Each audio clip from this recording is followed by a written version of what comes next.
nama saya Anissa Najla Nuraini dengan NPM 202041500126 dari kelas R7B. Hai, nama saya Zahra Tulani, NPM 202041500091. Saya dari kelas R7B. Hai, perkenalkan nama saya Nurmalita Septiani dengan NPM 202041500123 dari kelas R7B. Halo semuanya, nama saya Ahmad Kaba dengan NPM 2020-41500-1 dari kelas R7B. Assalamualaikum warahmatullahi wabarakatuh. Waalaikumsalam warahmatullahi wabarakatuh. Selamat siang Ibu. Selamat siang. Perkenalkan kami dari mahasiswa Universitas Indarpasta PGRI. Sebelumnya kalau boleh tahu Ibu namanya siapa? Nama Ibu Niki Harpa Julita. Ibu di sini ngajar biologi atau ada beberapa mata pelajaran yang diajar? Iya, Ibu ngajar biologi. Untuk kelas 10? Untuk kelas 10 sama kelas 12. Untuk pengalaman mengajar Ibu di sekolah ini kira-kira udah berapa lama? Dari tahun 2017 berarti sampai sekarang berarti udah 6 tahun ya? Ya, 6 tahun. Udah lumayan lama ya Bu Iya, ya? betul. Untuk asal perguruan tinggi Ibu dulunya? Ibu lulusan Universitas Lampung Pendidikan Biologi tahun 2012. Jadi lulus 2016. Untuk jurusan kuliah Ibu dulunya? Ya, jurusan kuliahnya berarti kan pendidikan biologi. Berarti searah ya Bu Iya, ya? Alhamdulillah. Saya akan bertanya kepada Ibu soal teori evolusi. Untuk Ibu, apa sih teori evolusi itu? Kalau menurut Ibu, teori evolusi itu adalah perubahan makhluk hidup menuju kesempurnaan tapi dalam jangka waktu yang lama. Terus apa sih yang Ibu ketahui dari Lamarck, Darwin, dan seleksi alam? Kalau misalkan kan ada tuh teori Lamarck sama Darwin sama seleksi alam itu sama-sama dia itu membahas tentang itu ya kayak Lamarck sama Darwin kan membahas tentang leher jerapah ya kan.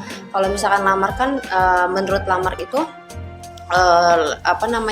leher jerapah yang tadinya pendek jadi panjang kan karena memang dia itu menjangkau atau mendapatkan menjangkau makanan yang tinggi gitu kan sehingga lehernya panjang. Itu kalau menurut Lamarck.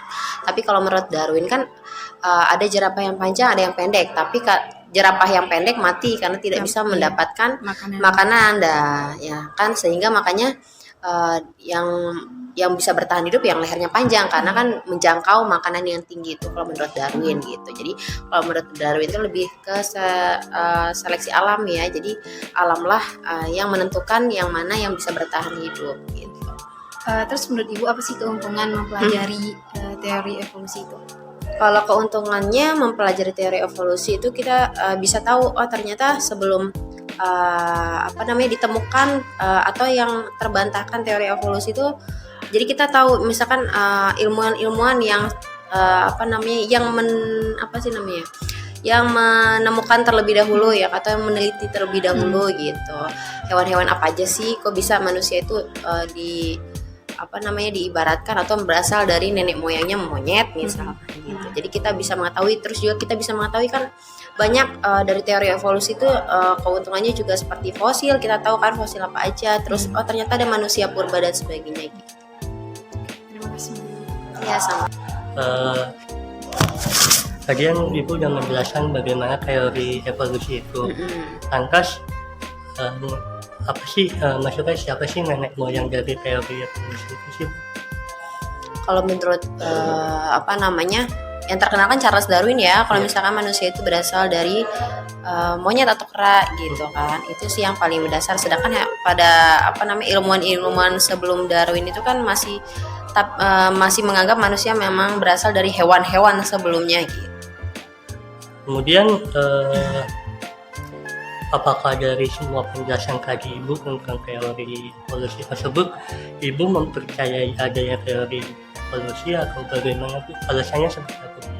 Kalau percaya sama teori evolusi ya tidak ya. Karena apa? Karena memang kan teori evolusi itu sudah terbantahkan dengan teori-teori yang ada gitu. Seperti misalkan kita kan yang beragama Islam ya kan, pasti nggak percaya karena memang manusia kan bukan berasal dari hewan, tetapi manusia berasal dari dari pertemuan sel sperma dengan sel telur dan sebagainya gitu. Berarti untuk alasannya tersebut dari agama ya Bu ya. Betul. Bisa. Kemudian kalau untuk adaptasi dan mutasinya bagaimana Bu? Kenapa adaptasi dan mutasinya? Jadi kayak apa namanya, kita beradaptasi dari teori evolusi itu seperti apa, terus mutasinya bagaimana gitu. Kalau ya adaptasi itu kan adalah penyesuaian makhluk hidup ya, maksudnya penyesuaian makhluk hidup atau yang bisa bertahan hidup di lingkungan gitu kan, itu namanya adaptasi gitu kan. Kalau misalkan mutasi itu kan perubahan struktur DNA ya kan, ataupun kromosom pada suatu makhluk hidup, sehingga makhluk hidup itu biasanya banyak variasi genetiknya kan, tapi kan mutasi juga ada yang menguntungkan dan merugikan gitu. Kalau yang menguntungkan ya biasanya bagi tumbuhan, tapi kan kalau bagi manusia itu biasanya menimbulkan kecacatan gitu. Berarti banyak ya Bu ya dari semua penjelasan Ibu ya.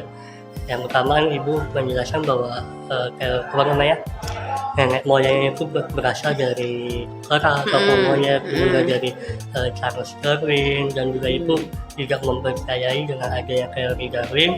Berarti bisa disimpulkan, ini pertanyaan terakhir dan bisa saya jawab, Ibu beragama itu berarti beragama Muslim ya Bu ya? Iya betul, beragama. Kalau boleh tahu berdasarkan kepercayaan yang Ibu anut, kira-kira di agama yang Ibu anut itu percaya nggak? Apa mendukung nggak teori evolusi Bu? Kalau menurut agama Ibu kan agama Ibu Islam ya, berarti ya tidak percaya dengan teori evolusi, karena kan teori evolusi itu kan maksudnya menganggap bahwa manusia itu berasal dari hewan-hewan yang sebelumnya hidup ya kan, sedangkan itu sudah terbantahkan gitu kalau di teori agama ya kan, karena memang kan manusia itu berasal dari antara pertemuan sel sperma dengan sel telur gitu kan. Jadi ya kalau di agama ya tidak mempercayai dengan teori evolusi. Terus kalau menurut kepercayaan Ibu, sebenarnya kan kalau di teori evolusi kan katanya dari hewan kan. Nah, sedangkan kalau di kepercayaan Ibu, sebenarnya manusia pertama itu siapa? Manusia yang pertama itu ya kalau di agama Islam ya Adam ya kan. Adam itu kan yang berasal dari tanah gitu kan. Sedangkan kemudian bertemu dengan Siti Hawa ya kan, kemudian apa namanya menikah, mempunyai anak ya kan. Nah, dari situ aja kita tahu kan bahwa manusia itu dari segumpal darah, daging gitu kan, jadi tulang dan sebagainya, karena asalnya ya pertemuan antara sel sperma dengan sel telur gitu. Jadi dari semua yang penjelasan yang Ibu jelasin tadi, berarti kan itu bertentangan. Kira-kira kenapa Bu? Dengan agama ya Bu, bukan dengan sains. Bertentangan karena kan kita bukan dari hewan dong, mana iya manusia mau dari hewan ya kan, masa disamain gitu, dari strukturnya aja udah beda gitu, walaupun jaringannya sama ya kan, tapi kan dari morfologinya pasti berbeda gitu. Jadi gitu sih, makanya kalau karena menganut Islam ya, dan kayaknya juga agama-agama yang lain juga sama sih, nggak mau disamain masa manusia sama kera yang monyet gitu ya kan. Terus yang selanjutnya kan ini teori evolusi kalau berdasarkan agama kan itu salah ya Bu. Tapi kalau Bukan salah ya, jadi bertentangan gitu ya. Karena kan teori sebelumnya kan kita nggak tahu salah apa atau enggak ya kan, karena itu memang pendapat dari setiap orang kan, individu kan punya pendapat yang berbeda-beda. Nah, kalau berdasarkan sains kan itu banyak yang mendukung. Nah, kira-kira sebenarnya teori evolusi ini masih layak dipelajarin di sekolah, diajarin di sekolah nggak sih? Masih lah layak, karena apa? Karena kita tahu oh ternyata pendapat dari seseorang atau dari ilmuwan-ilmuwan sebelumnya tuh memang ada, paling ada benarnya ada tidaknya, karena misalkan kayak di teori evolusi kan ada seleksi alam dong.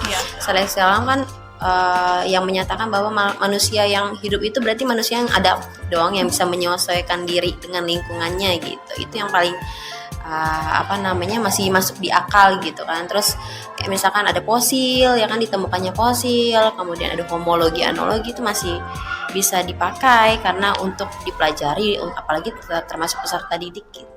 Jadi tahu asal usulnya gitu. Baik, terima kasih. Ya Bu, izin bertanya ya Bu, menurut Ibu nih, apa yang Ibu ketahui tentang Zionisme, Freemason, Illuminati, sama mata satu atau Dajjal? Kalau Zionisme itu kayak organisasi ya, kayak organisasi kaum Yahudi nggak sih, kaum Yahudi yang yang berkumpul menjadi satu gitu. Kayak misalkan dia itu ingin membentuk suatu kaum gitu ya, atau membangkitkan kembali kaum Yahudi, itu namanya Zionisme kalau nggak salah ya.